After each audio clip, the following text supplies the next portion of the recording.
नमस्कार, बनवून खाऊ मस्त राहू. स्वागत आहे सर्वांचे. आज आपण बनवणार आहोत भेंडी मसाला, जे की आपण टिफिनमध्ये घेऊन जाऊ शकतो. असा चविष्ट भेंडी मसाला आपण बनवणार आहोत. तर ज्यामध्ये अशा प्रकारे आपल्याला एक कवळीची भेंडी घ्यायची आहे, एक पावकिलोच्या अंदाजामध्ये.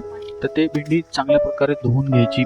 ताटामध्ये धुवून घेतल्याच्या नंतर असे आपले त्या भेंडीचे कापून तशी पूर्ण भेंडी कापून घेतली.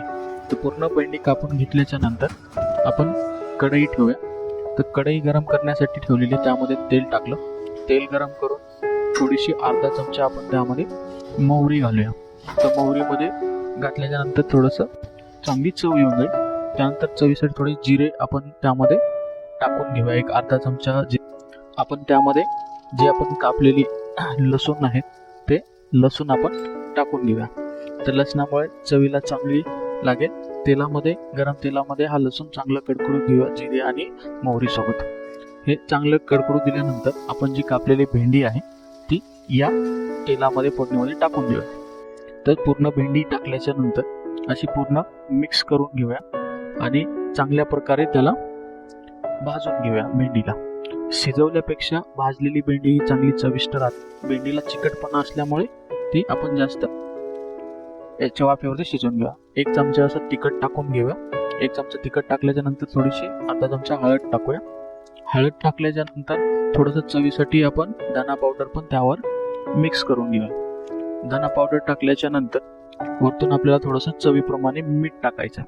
तसं एक चवीप्रमाणे अर्धा एक चमचा मीठ टाकून घ्या. आणि मीठ आणि तिखट टाकल्यानंतर ते मिक्स करून त्यामध्ये आपल्याला शेंगदाण्याचं कूट पण घालायचे, ज्यामध्ये आणखी चविष्ट आणि मिळून येईल.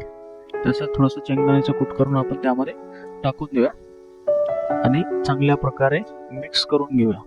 तर अशा प्रकारे आपली कुरकुरीत आणि गरम, जे की आपण भाजीला टिफिन घेऊन जाऊ शकतो, टिफिनला ही भाजी झाकून ठेवून अशी पूर्ण मऊ होऊ देऊ. तर अशी टिफिनला नेण्यासाठी आपली भेंडी मसाला फ्राय तयार झालेली आहे.